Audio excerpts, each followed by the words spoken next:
Hello, everybody. I hope you can hear me okay. Few technical difficulties, but they say that when you're over the target, that's what it is. Let's give it a few minutes. I'm going to take a couple sips of water as people just come on in.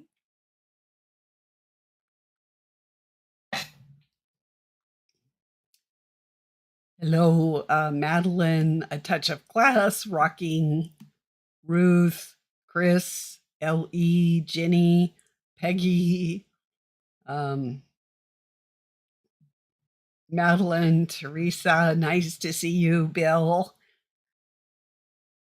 Montana, Deb. Well, I think I'm getting more gray hairs by the minute due to technology, but that's okay. John 14:6. Um, so I think I've got it. I think we've got a pretty good household. So remember, if you have a question, put a question mark in front and then put your question. Then I'll know that it's not just a chat between you all. You guys are lucky you've got nice snow. Actually, we had snow yesterday, but today it's just like, well, right now it's -2, but it was -35 this morning. So it was a little bit nippy. I hear you down in Alabama either have cold or you're going to be getting the cold. And of course, we know Canada's almost always cold. So, good morning, everybody. So, let's get started. I think I have this worked out. I practiced this morning, but even with my practice, when I went to do it after I had some lunch, then I had problems. So, we'll see if this works. Oh, it's gray, all right. Okay, now let's see if this is now remember what I'm going to do is put this up on celestialreport2.com. This is a continuation of our fog, ice, and cold because, quite frankly, we can't talk about all the details at one time because you need to have time to absorb it, make sure it gets in. If you've got questions, ask them. You can ask them right now. You can put them in the comments, or you can go to when I get it up on celestialreport2.com, you can push ask questions or comments then. So, what we have going, quite frankly, I do believe that this is part of the agenda, that this is a global operation, and but it also dovetails in with the 11,000 year plus cycle, and that is this right here, and we're like at this flexure point right here, and those this indicates that this is um, the most dangerous cataclysms in all of history have taken place. And since 2020, we've been in this and we're just waiting. Of course, we knew the powers that be know about this. These are all the constellations, and this 11,000 year plus is the time that it takes the constellations to go around the sky. And I got thinking about this. So when I watched Hunger Games, I immediately thought way long ago, this is a template for what is coming down the pike. So we're going to talk a little bit about that and why I believe that this is. Now, this is from, I'm not sure if it's the second or third Hunger Games where there was a clock and every hour it would change disasters. Now, the backstory on that, and I wish I could have the picture, but unfortunately, my equipment gets damaged, if you know what I mean. Wink, wink, from the powers that be. So I used to have a picture. It was from the FAO, and it was from the head of the FAO, and he was spinning this disaster wheel. Literally, he was at some fair or something. And this is probably back in the 1990s, early 2000s. And it was like tsunami, earthquake, and all these different like pathogens, all these explosive asteroids. And he was spinning this. It was a red and white wheel, very primitive for the, for our day with all the the great imagery that we have today. But when I saw that clock in Hunger Games, I thought, they're doing this. And so we really need to take a peek at the predictive programming that that particular movie had for us.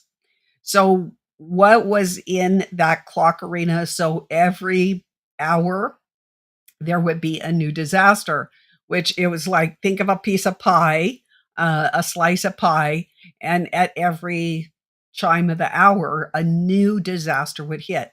So what were the disasters in Hunger Games? So it started out with a lightning storm, and then it was blood rain. Some of this might sound very familiar to you.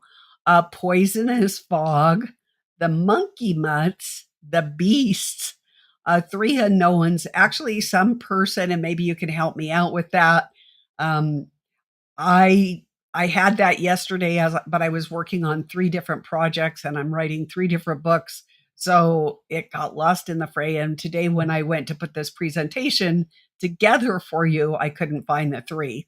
The giant wave, which is like a tsunami, or it could be the pole shift wave, and then also insects.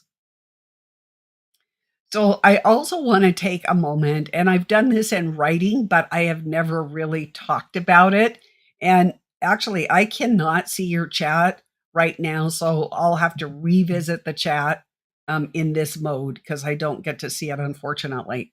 So this is an algorithm. Originally, it was designed for the food supply, and it was called the algorithm's name was Carver, Carver plus shock. And I'm not gonna go dive into the weeds on what all the Carver part means, but what is applicable to our situation, especially with the multiple disasters just happening almost seemingly, we hit, bam, there's one disaster, bam, there's another disaster. It's almost like that clock in Hunger Games. So I wanted you to be aware of this algorithm. And so shock is the final attribute of this algorithm considered in the methodology. Shock is the combined measure of health, psychological, and the collateral national economic impacts of a successful attack on the target system. This is put out by the government. This is something that I learned when I was with the agencies. Shock is considered on a national level. The psychological impact will be increased if there are a large number of deaths, or, this is very important, the target has historical, cultural, religious, or other symbolic significance, such as the Twin Towers.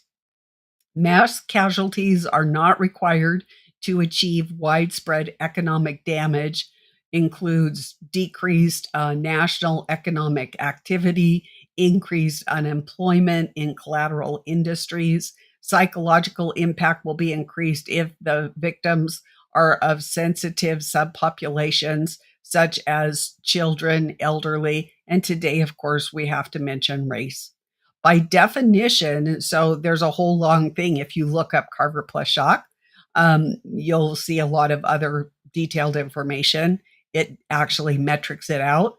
But then, by definition, terrorists attempt to achieve strong emotional responses from their target audience. Aspects of targets that terrorists view as increasing a target's shock value are symbolic, such as the Pentagon, a large number of casualties, the sensitive nature of the casualties, as in a nuclear facility, and the ability to strike at the core values and the primal emotions, such as targeting children. So, why do I feel that this algorithm is in play right now? Because you cannot look at the images and the reporting of not necessarily the news anchor people, but the people that are emotionally pouring their hearts out about their losses, how they lived in this place, how they weren't able to get out their photo albums, precious things, maybe their wedding dress, maybe their favorite Bible. just, things that we collect, things that maybe when we've traveled, we picked up, and it's all in ashes. This is evoking a primal emotion in us. It touches our heart because we're compassionate people. But I do believe that this was deliberate. Do I believe it was the man that's the illegal alien that was arrested? No. Um, just with my experience, can I say definitively? Absolutely not, because I'm not in the loop. I am not in that world any longer. But from my experience, I would say that the guy is a patsy, that they are using sophisticated technologies such as direct energy weapons, the metallics in the sky, the drought, which is terraforming, geoengineering, and you all know most of that, so I'm not going to be redundant on it. But this was a strike on Los Angeles, and it struck poor people, it struck rich people, and it was sending a message. It doesn't matter who you are going to bow to the globalists, you are going to kiss the ring, you are not going to be allowed to rebuild. A lot of people think it's going to be smart cities, but quite frankly, they want depopulation. That was for 2025. So, and if you did get to rebuild, there are going to be so many restrictions. You won't have that big mansion or even a modest house. You are going to be living in a tiny house. But I think if you look at that map that we looked at the last time, that from the Convention on Biological Diversity, the wildlands, the rewilding of America, that says no humans, no humans. And like I said, I haven't had time to dig in to see the rest of it, that map, to see if there's a more current one, which I think would be even more intense than that one. Like I said, that one's from about 1990-ish, somewhere around there. Don't quote me on that. So we're going back to the clock arena and why I believe Hunger Games is a template for what's going on and what we're seeing on the various disasters in America and around the world. So the clock arena was used during the quarter quell in Catching Fire, where the past victors were chosen to be the tributes instead of the regular tributes. And many of us have lived through many of disasters, and we live to tell the tale. But now they're just coming, there's shorter duration between them, they're more intense. So the protagonist in the series, Katniss Everdeen, was automatically chosen to become the tribute of District 12 since she was the only female victor in the district, and Snow, the president, wanted her dead. As in all of the uh, in all of the Hunger Games, I believe there was a cornucopia. In that cornucopia, as they're fighting for survival, it had two things primarily. It had food and it had weapons. Now, I don't, if you followed me for a while, you're aware of the DARPA cornucopia. And so DARPA has a cornucopia program, and basically that it is deployable on demand production of, I get this, I laugh, appetizing microbial origin, probably synthetic biology food, starting from water, air, and electricity with minimal to no supplementation. So you're not getting any supplements, you're not getting any nutrition, and they literally can take atoms and air and water and electricity and make food. And that's what they're doing in the cornucopia. That is, by the way, a weapon. So the clock arena worked as its name implies, a clock. The arena was in a perfect circle divided into 12 sections, with every hour a certain disaster of sorts occurs in one of the programmed areas. And just think right now about all the programmable technologies. For example, the clock strikes midnight and lightning will surge through one of the areas in the arena. The cornucopia is in the middle of the arena. and this clock with the tail end of it pointing towards the section of the lightning at 12 o'clock. So here's a list of the 12 disasters in the Hunger Games. And it's interesting that many of these are in play or were in play during the 10 plagues, the biblical 10 plagues. So the lightning was at midnight and noon. I'm not going to read all the story, but it was a tree that attracted lightning, which is not uncommon. That's why if you stand under a tree in a lightning storm, you're about ready, you're probably going to get hit. And then Katniss observes that when the lightning hits the tree, it encircles with this blue-white glow, and it saturates the air with electricity. After the initial hit, the lightning storm continues for 1 hour. So I have this really interesting story to tell you. So I had this reoccurring dream from 1960 that my paternal grandparents' home would burn to the ground. That's like 1960. I would have this dream over and over again. It made me a little uncomfortable going to their house, but I never, in my dream, nobody burned up or anything. It was just that the house burnt to the ground. Now, my grandmother relayed a story that there was a fierce thunderstorm. I don't know, maybe this was the 60s, maybe it was the 70s. And my grandpa was very punctual, and he had to have a snack when he wanted a snack. And so she went to make, I guess the power was out, but they had gas, and it must have been the kind where you didn't really need electricity.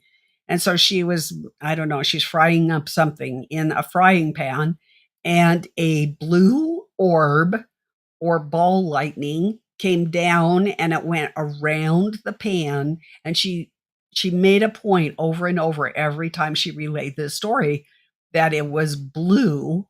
And then when it went around the pan and it was blue, and then when it just kind of went away, but that was like a flash of white.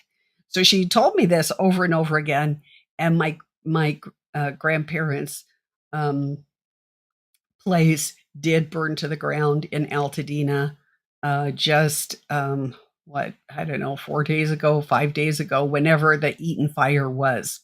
So according to Jonathan Cahn, I was watching his prophetic insights on January 1st. Lightning hit 4 different places. Very interesting. You could say, oh, it's just the 11,000 year cycle. It's the lots of space weather that we're having, but this is very interesting places. So it hit the dome of the White House. And if I would have had time, I would have given you the pictures, but I just didn't have time this morning. It hit the Washington Monument. So there's 2 places it hit in DC. Very symbolic. It is symbolic. So you wonder. And then also the One World Tower at Ground Zero in New York City, and also the Empire State Building in New York City. 2 in DC, 2 in New York. Very symbolic, which that's why I put this Carver algorithm in there so that you could kind of catch why I'm thinking the way that I am. And then in 2009, just so you know, in case you don't know, did I bring it in here? I don't think maybe I did, maybe I didn't. Oh, I don't know where it is. I thought I brought it in here. I wrote a book in 2019 called Seven Thunders, and the lessons and the experiences that would occur with lightning during these end times. I did put the Jonathan Cahn link so that you can watch that at your leisure once I get this up, and it won't take me till midnight the next time. So the next one is blood rain. And this blood pours down from the sky. And if you've been following the news, some lakes and ocean front has turned red that looks like blood. Some of it can be explained by algae blooms, but not others. So this blood rain makes it impossible to see or speak. And it was interesting that the name of the man, um, uh, in Hunger Games was called Blight, and that is a biblical plague of the end times, blight. It really just affects plants, but I find it interesting, and I'm going to have to research this a little more. But basically, it was a force field in his temporary blindness. Now, when the you know what first came out in 2020, I said, oh, I was on a prayer walk and I said, okay, Lord, what are the spirits that I am up against so that I know how to deal with this, how to pray, and I'm a person of action, as you all know. Um, what are the spirits? And the first thing he said was, you're going to deal with a spirit of blindness, and that unless the scales come off the people's eyes, they will not see the bigger spirit. And that was pharmakia. And we won't go into that. Y'all know what that is. So I don't need to linger on that. But it's very interesting that as we share with people that we want to wake up to the situations around us, it is very helpful to begin to pray against a spirit of blindness, and that the scales or the blindness would be removed from their eyes so that they can see the truth. So that's just something from the trenches that I've learned, and it has been very effective. It is very interesting that this blood rain in the Hunger Games had electrical conductivity, and right now they have been electrifying our atmosphere. And is it possible that the reason that we're not able to effectuate change and convey the concern of the time is because that this electrical conductivity has induced a type of blindness on people so that they can no longer see the old world or the old reality, but they have this clear vision of the synthetic virtual twin and living this perfect world. So I have been noticing this and reporting on it since 2020. Okay, so is the blood rain a modern plague of blood from the biblical 10 plagues? We just have to ask. The next was, if you watched this particular Hunger Games, and I would really encourage you to do it in light of this presentation or just your own thoughts, they had a poisonous fog, and just like the aerogel, it clung to the ground and it kind of slithered like a snake. And actually, in 10, the 10 plagues of the Exodus with Charleston Heston, that fog also was this poisonous fog that killed the firstborn, and it kind of clung to the ground. So this was an acidic gas that this in Hunger Games that came in the form of a thick wall, and it burned chemically at the touch, and it targeted the nerves, taking away the victim's control of the body, resulting in jerking motion. They found that washing with water helps, and one of the things that I talked to you about in the previous discussion that we had is that hydration is really important with this. And the wounds of the scab over it seem to hurt and turn to itching that could be relieved with ointment. I would say at this point, if you come into this, because there is the biblical plague where people get the sores, if you get sores during this time, be extremely careful, or any wound that does not heal. Because it can carry toxins. And that's all I can say on that topic without you know what. Off with her head. Um, so the poisonous gases have been released into the air since the train derailments, and there are also bacterial fogs. I think what was that? The UK Daily Mail said that there was a Serratia I can never say it, Marshicans, and that was sprayed over people in San Francisco since 1950 in a biological warfare experiment. If you want to hear or read more about those biological warfare experiments, check out my Hoder, A Good Time to Die, DYE, at celestialreport2.com, or read the book Lab 257. Excellent book, very short, and it talks about all the biological warfare experiments that the United States experimented with people around the world. Next, we come to the monkey mutts and dozens of bright orange monkeys, which to me indicates synthetic biology, that they have that luminescent luciferase in them attack, and they have fangs and claws. Could this be a representation of the weaponized monkeypox? And it seemed to be triggered by eye contact. So an eye could be a person, or is it the all-seeing eye that's up above us in very low orbiting satellites or drones? I don't know. We're just kind of having a conversation here. I'm not saying definitively. It's just, let's think about it. I do know that predictive programming does exist. My dad knew Gene Roddenberry, who was the one who was the producer of Star Trek. And so I have known about predictive programming for a very long time. And this was the original Star Trek. So once the hour is up with the monkeys, they retreat back to the trees and return to the jungle. And while later the carcasses of the dead monkeys disappear quite suddenly, with only the shifts of the vines to trigger it, which triggers me to think that there's this new technology in the journals. Actually, it's been around for a little while, but is growing in popularity, about disappearing viruses or germs. In that way, they are fingerprintless, leaving no signature. And if you look at the bottom of this NASA Strategic Warfare 2025 slide, the very last one, long-term fingerprintless campaigns, as opposed to what we saw during the Iraqi war, which was shock and awe.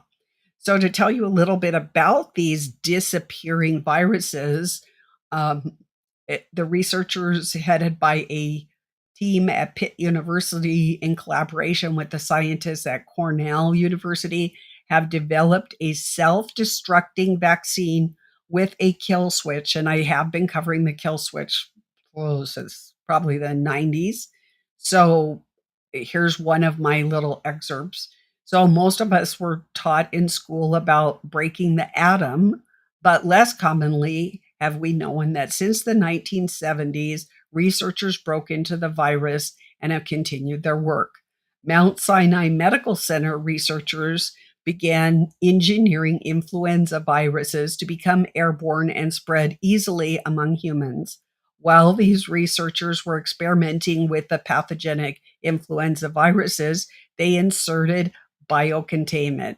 And what is biocontainment? It is basically a kill switch. So down at the bottom, it says, this kill switch is an elegant and clever molecular strategy. So then there's the number 5 in the lineup are the jabberjays. And these are mutt birds, which I would take to be like a hybrid of sorts, that were designed by the Capitol or the Science and Technology. And jabberjays mimic the screams of the victors' loved ones, causing them to think of those people who are in the arena and undergoing pain. Even though they know it's the jabberjays, there's something in that scream that makes them run towards it terrified. Even worse, there's this invisible wall that blocks off the entire wedge from the rest of the clock hours so that no one can get in or out. This is much like what we're trapped in right now, this electro-geofencing, and you are trapped into particular disaster scenarios. So think of a hurricane in Florida. Just think of all the cars, people trying to get out, trying to escape the wildfires in LA, trying to get out, but you can't. And we are going to see the day where it's electronically geofenced, especially if you're living in a 15-minute city. It will be the electronic wall, that invisible wall, will keep you into that city. Okay, number 7 in the lineup is Beasts. In Hunger Games, a hovercraft comes to retrieve a body that appears in at least 5 different pieces. This body is torn apart by some unknown beast or creature. In the biblical 10 plagues, it impacted livestock only. Today, with zoonotic diseases, it can go from man to animal or animal to man. That is what a zoonotic disease is. It can be any number of diseases or pathogens. So I did a series called The Soul Catcher, and it could be even more insidious. So I wrote in one of the modules for this webinar series that I did and articles. Do you feel like you are being persecuted in a ritual dismemberment? So if you're interested in that, you can check out my Soul Catcher series, and I do give you the link for that. Now, like I said, there's 3 that I just didn't have time, and um, in this particular article, it did not specify what those were, and I just didn't have unlimited time. I had some dog training and some other things that I had to do today. There was a giant wave, fairly explanatory. A huge wave starts in the forest near the outside of the wedge and goes inwards towards the cornucopia, and one tribute is killed by this wave. You can think tsunami, you could think earthquake waves, and I didn't put this down, but you best be thinking, I think I mentioned one article in my last presentation that it could be a frequency wave.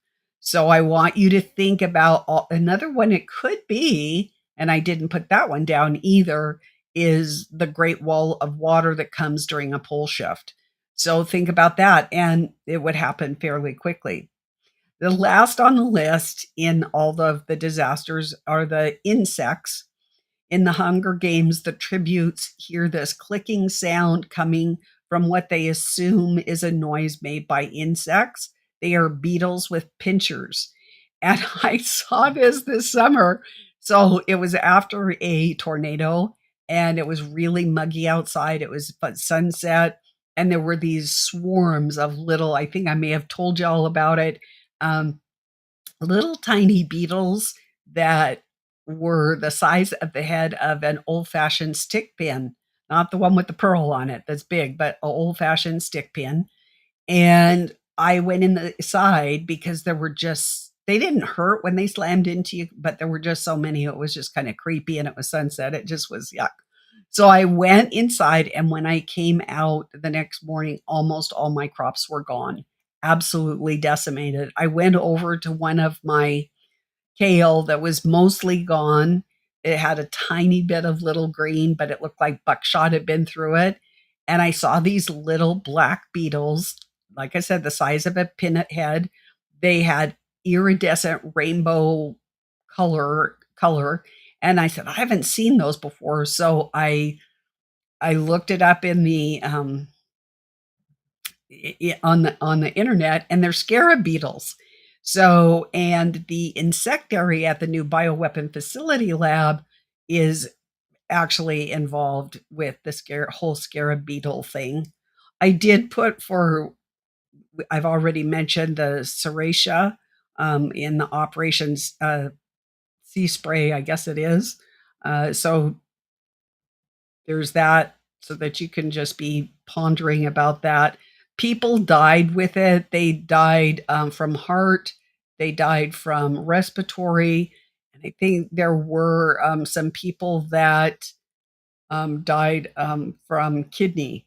So anyway, let's see. A lot of people are in the media are likening this mysterious fog to the Operation Sea Spray. But like I said, this is an integrated weapon system. You cannot just look at, even if it was Sarisha, if it was a biological agent, it's much more complex. This is what is known as a wicked problem.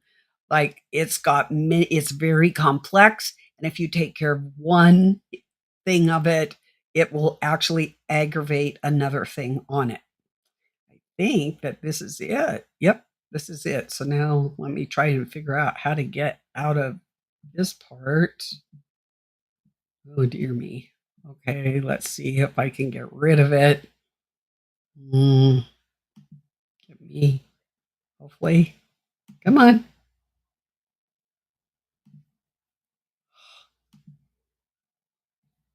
Nope. Cancel that. Okay. Well, okay. I can't get rid of maybe I can get rid of it over here. Hopefully I no, it doesn't give me. Okay. I didn't get as far as figuring out how to get rid of it once I maybe stop sharing. No.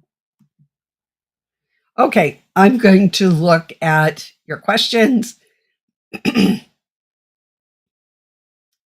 Mosquito. So just a sec here. Elizabeth De Silva says now mosquito transparent. Lots of snow, insane. Yeah, so I would not eat snow, and I would pray for your pray for your son. It was really interesting. A friend of mine who's really big into tech, he had a mosquito, and we were on the phone, and he lives in Florida, and the mosquito was eating his chocolate. Yes, mosquitoes that eat chocolate. I thought that's pretty interesting. Okay, Suck It Up is saying Cornucopia is representing Mount Merle, possibly. I mean, this is what we have to start thinking about. We have to think more than just one thing. We have to just be all over the map and try and get a broad picture.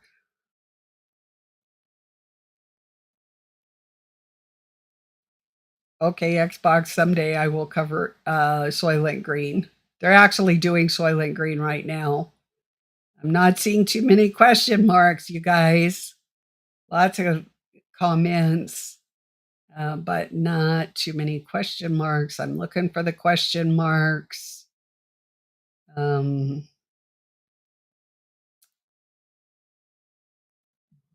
let's see.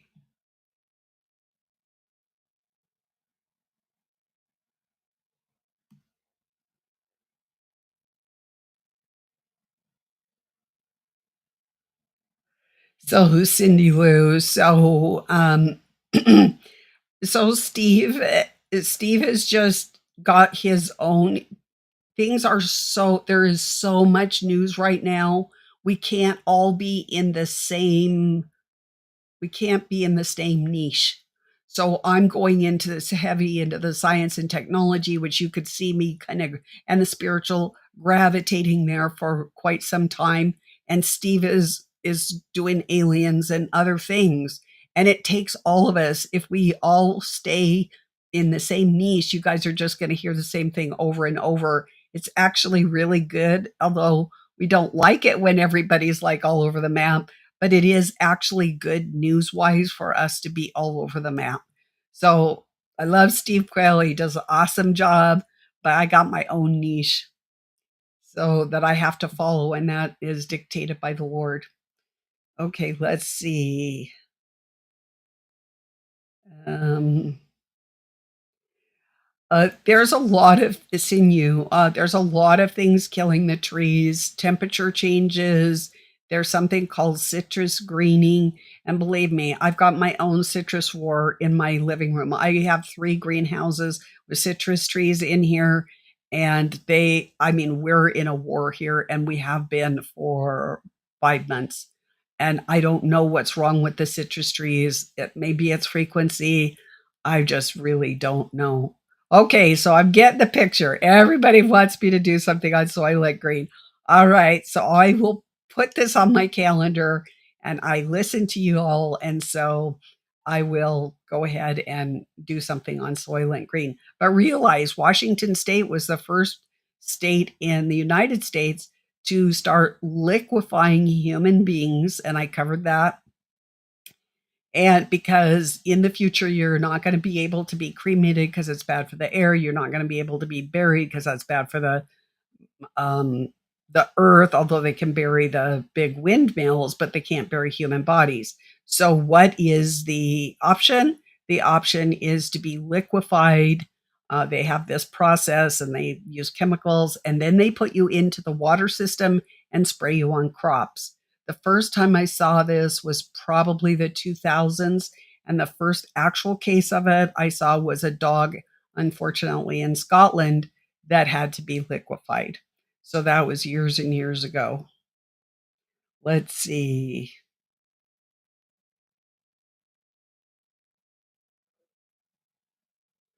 Christina Morning Dew Rocio. I'm not sure what, I don't know what that is. Sorry. I'm trying to get everybody's questions that's got questions.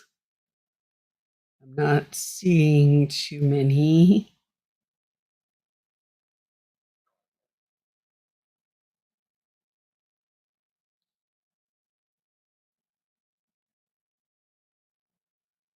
Tracy Lippman, pay attention to those dreams. I mean, 60 years was a long time to wait for this dream. And was I happy that it happened? No. Yes, ants and arc. I don't know. ANASTANARCHO. Yes, part of this is they're building up with Project Bluebeam. Absolutely. Yes, Wi-Fi trees. That's in my skeletonized tree presentation. If you want to check it out, that was a year ago. Actually, a year ago. And yeah, I just think about and I think about Bill Stegman. I think about all the people that did prep, and all those preps are lost. So as most of you know, I'm training Miss Zippy with a dog obedience class, and it's online, and it's Robert Cabral, and he does awesome, and Miss Zippy is doing awesome. I just trained before I came on air, but he is one of the ones that lost his beautiful home. He did manage to get his wife and his dogs out with just the shirt on his back, and it was heart-wrenching. So in our community, I do have a community for my subscribers, and we had a exercise, and I just challenge all of you, my dear YouTube followers, try this exercise. I'm giving you 1 week, and I want you to put whatever you think that you would need until you are no longer here, like the end of your life, in one pillowcase. And we actually did this exercise in the community, and it was very interesting because you may not have a lot of time, and it got you thinking, what can I put together really fast? And this is one thing that Robert said. He was in shock, and he didn't bring what he felt like his photo albums and certain memorabilia. And Robert, I hope you don't mind if I talk about it, but that's why we did the exercise in our community. So, some people thought food was more important. Some people thought their Bible was important. Some people put clothes in. We had a variety of different things. So I really challenge you this week. And maybe next week I can pop on for maybe 15, 20 minutes, and we can talk about the pillowcase exercise and see what you put in it and if that would fly, if you think that you really could live off that if you had nothing else the rest of your life. So I'm going down to the bottom now. Um,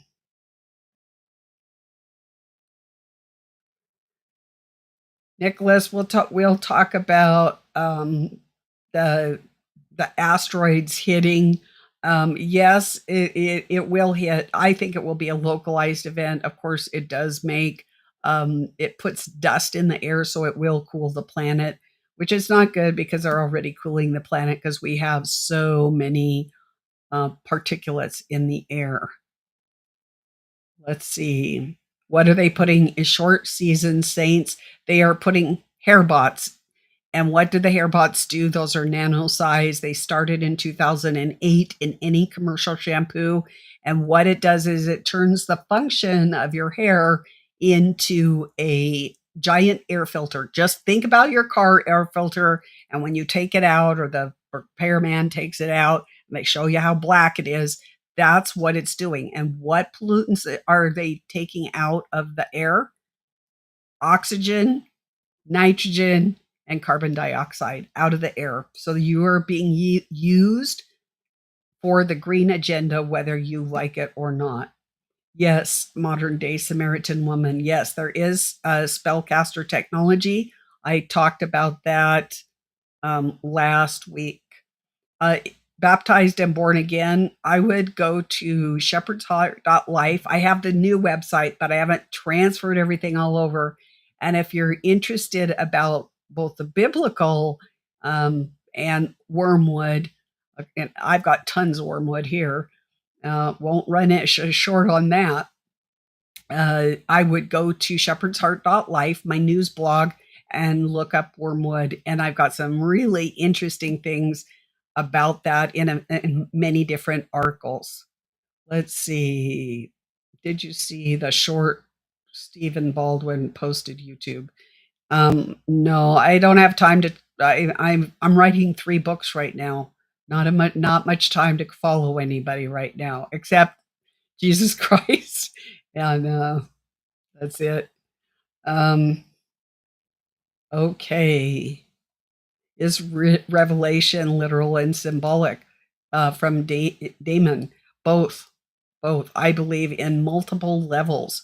It's historical, it's literal, it's linguistic, it's symbolic, it's prophetic. I mean, it's multi. Just like there's, I believe in multiple dimensions. I believe that there's that revelation is multiple as well. Uh, Xbox. Have you ever heard of the Calligraphy plan about making? Uh, yeah, but it's been a long time, and I'm not. It's been a long. It's not something I follow, but yes, I have run across that in my research. Um, Unfortunately, I can't talk about removing things on this platform, if you know what I mean. Otherwise, it's off with her head. So uh, I'm not shirking my responsibilities, but we can only do what we can do. Do you think we will be here in 28, 29? I think so. I think we are, even though the depopulation is this year. Not everybody that's even listening to this right now will be here, but I do believe that many will be here to see the 2000th anniversary of the resurrection of Jesus Christ. So I do believe that many of us will see it. Oh yeah, I'm doing a little thing on the pedophiles right now. It's like, oh, awful. Um, so, okay.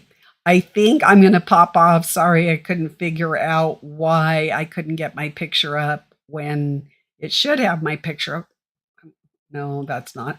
I'm just going to have to do some more technological playing. But I am, if you don't mind, going to pop off for just a few minutes. Then I have to reset my, I have to retitle something, and there's something that I really want you to see. It's not as interesting as this, but it's something that I really want you to know. So I'm going to pop off for right now, and then I'm going to retitle, and then it won't be the same thread. So you'll just have to watch me pop on, and I will be here in just a sec. So what Marsha's asking, what did I wash my hair with? So I make a shampoo bar that is like all these coconut oil and jojoba oil and aloe and eucalyptus, and that's what I use. So anyway, I if I did not answer your questions, I apologize. Put them in the comments. I'm going to pop off and then pop on right now with a really surprising thing that I think all of you need to know. So we will see you in a few minutes. God bless each and every one of you. See you momentarily.